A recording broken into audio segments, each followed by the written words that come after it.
चलिए देखिए इसके आगे आप लोग अब हेडिंग डाल दीजिए नेक्स्ट हाइड्रोजन पराक्साइड का परीक्षण। हेडिंग डाल दीजिए हाइड्रोजन पराक्साइड का परीक्षण, टेस्ट ऑफ हाइड्रोजन पराक्साइड। चलिए देखिए कि हाइड्रोजन पराक्साइड का हम परीक्षण कैसे करते हैं। तो इसमें सबसे पहले आप लोग हेडिंग डाल दीजिए हाइड्रोजन पराक्साइड का परीक्षण। देखिए इसमें क्या होता है कि हाइड्रोजन पराक्साइड का जो परीक्षण होता है ये निम्नलिखित विधियों द्वारा हम करते हैं, ठीक तरीके से करते हैं। तो देखिए इसमें क्या होता है, सबसे पहला आपका इसमें देखो पॉइंट वाइज आपको लिखना है। तो पॉइंट वाइज आप समझते चलिए और लिखते भी चलिए। तो इसमें फर्स्ट पॉइंट हो जाएगा इसमें आपका कि टाइटेनियम लवण के तनु H2SO4 में बने विलयन, यानी जो हाइड्रोजन पराक्साइड होते हैं टाइटेनियम लवण के H2SO4 से जो बनते विलयन से बनते हैं, उनको अगर हम मिलाते हैं तो ये क्या होता है, उनका जो कलर होता है वो पीला रंग होता है। क्या कलर होता है? पीला होगा या तो फिर नारंगी, तो यानी पीला और नारंगी रंग आता है, जो कि क्या होता है पर ऑक्सो टाइटेनियम लवण बनने के कारण होता है। ठीक, अब उसमें क्या हो जाएगा, उसमें पर ऑक्सो टाइटेनियम लवण बन जाता है, जिसके कारण उसका जो कलर आता है वो पीला आएगा या तो फिर नारंगी कलर आएगा। तो पीला नारंगी कलर आ जाता है। ठीक, फिर इसके बाद फिर देखिए क्या होता है, सेकेंड पॉइंट आप डाल दीजिए। सेकेंड पॉइंट में देखिए आपको क्या करना है, इसमें देखिए समझिए। ठीक, हाइड्रोजन पराक्साइड जो होता है इसके विलयन में सल्फ्यूरिक अम्ल युक्त पोटेशियम डाइक्रोमेट का विलयन क्या होता है, जिसमें ईथर मिला हो, मिलाने पर वह सुंदर नीले रंग का हो जाता है। आप क्या करते हो, जब हाइड्रोजन पराक्साइड के विलयन में सल्फ्यूरिक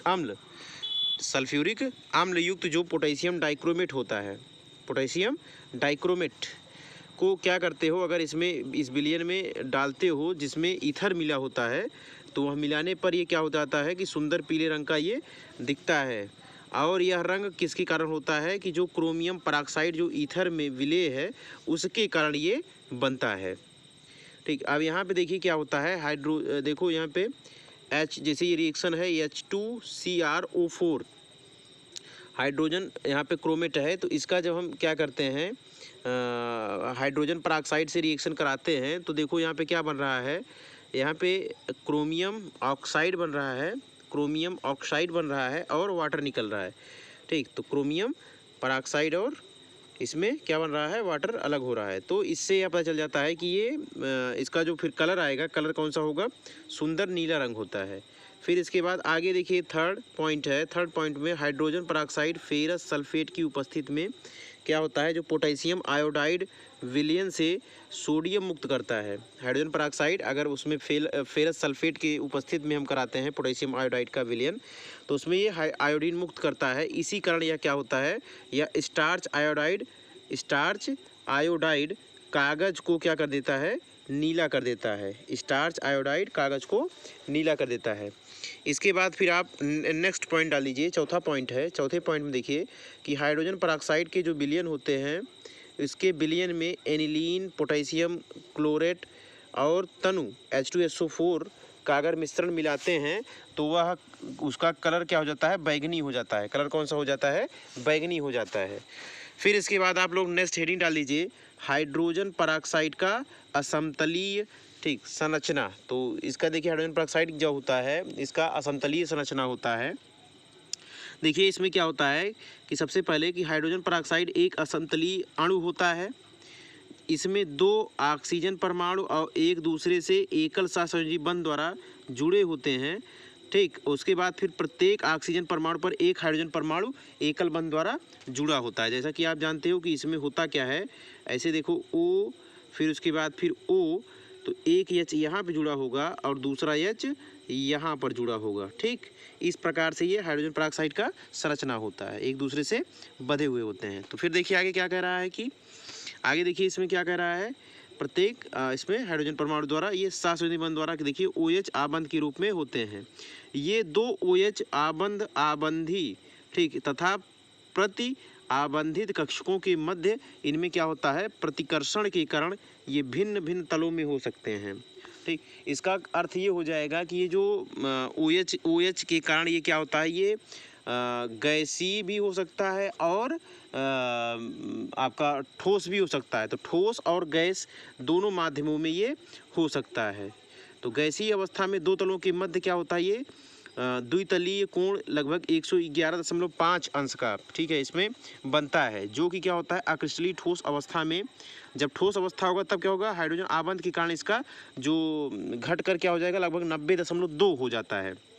ठीक, गैसीय अवस्था जब होगा तो उसमें देखिए क्या हो रहा है कि 111.5 हो रहा है, जो कोण हो रहा है 111.5 हो रहा है, जबकि जब हाइड्रोजन आबंध के कारण क्या होता है कि जो ये घट कर 90.2 हो जा रहा है, जब ये ठोस होगा, सॉलिड अवस्था में होगा, तो उसके कारण क्या हो जाएगा 90.2 डिग्री हो जाता है। ठीक, तो गैसीय अवस्था तथा ठोस अवस्था में हाइड्रोजन पेरोक्साइड की आणविक संरचना को आप देखो इस चित्र के माध्यम से समझिए। तो फिगर देखिए इसमें क्या होता है, इस फिगर के माध्यम से समझिए। सबसे पहले आप देखिए इसमें गैसीय अवस्था है, ये देखिए गैसीय अवस्था का फिगर है आपके सामने है। तो यहाँ देखिए गैसीय अवस्था में क्या हो रहा है, जैसा कभी हमने बताया था कि हाइड्रोजन पेरोक्साइड इस प्रकार से होता है, एक ऑक्सीजन यहाँ पे है, एक ऑक्सीजन यहाँ पे है, दोनों ऑक्सीजन इस प्रकार से जुड़े हैं, एक यहाँ पे हाइड्रोजन है और एक हाइड्रोजन यहाँ पे है, ठीक, जो कि जुड़ा है। अब देखो इस बंध की जो दूरी होती है, देखो 0.95 एंगस्ट्रॉम होता है, ठीक, 0.95 एंगस्ट्रॉम इसकी जो लेंथ होती है, ऑक्सीजन और हाइड्रोजन की जो लेंथ होती है 9.95 एंगस्ट्रॉम होता है। फिर इसके बाद फिर देखिए इसमें जो कोण बन रहा है वो 111.5 का कोण बनेगा, इसका जो कोण बनेगा 111.5 का कोण बनेगा। अब देखो जहाँ पे ये इस ऑक्सीजन और इस ऑक्सीजन की जो दूरी होती है वो होती है 1.475 एंगस्ट्रॉम की होती है, ठीक, इन दोनों बंध के बीच की जो दूरी होती है ऑक्सीजन और ऑक्सीजन के 1.475 एंगस्ट्रॉम होती है, ठीक। और इसका जो कोण बनेगा इस ऑक्सीजन और इस हाइड्रोजन का, देखो यहाँ पे जो कोण बन रहा है, कोण कितने का बन रहा है 94.8 डिग्री का बन रहा है, 94.8 डिग्री का बन रहा है, ठीक। तो इस प्रकार से ये गैसीय अवस्था हो गई, क्या हो जाएगी, कौन सी अवस्था हो जाएगी, ये गैसीय अवस्था। इसके आगे फिर ध्यान दीजिए ठोस अवस्था। ठोस अवस्था में क्या होता है, तो ठोस अवस्था में थोड़ा विपरीत होता है इसके। तो इसमें देखिए क्या हो जाएगा, यहाँ पे देखो इस ऑक्सीजन और इस हाइड्रोजन का जो बॉन्ड लेंथ हो जाएगा, बॉन्ड लेंथ कितना हो रहा है 0.988 एंगस्ट्रॉम हो रहा है, कितना 0.988 एंगस्ट्रॉम हो रहा है। और जबकि इस ऑक्सीजन से इस ऑक्सीजन का जो बॉन्ड लेंथ हो रहा है वो हो रहा है 1.458 एंगस्ट्रॉम हो रहा है, ठीक। इसी प्रकार देखिए इस ऑक्सीजन और इस हाइड्रोजन का देखिए जो बॉन्ड एंगल बन रहा है वो 101.9 डिग्री का बन रहा है, कितने का बन रहा है बॉन्ड एंगल 101.9 डिग्री का बन रहा है जब सॉलिड स्टेट में होगा तो, ठीक। तो और यहाँ पे देखिए ध्यान से कि इनके दो बीच की जो देखिए यहाँ पे जो बॉन्ड इसका एंगल बनेगा वो 90.2 का बनता है, किसका बनता है 90.2, जो एक दूसरे में आपस में जुड़े हुए होते हैं, ठीक। तो इसके लिए इनका क्या हो जाएगा 90.2 हो जाएगा, जो कि आपका ठोस अवस्था में होता है क्या, हाइड्रोजन पेरोक्साइड का, ठीक है।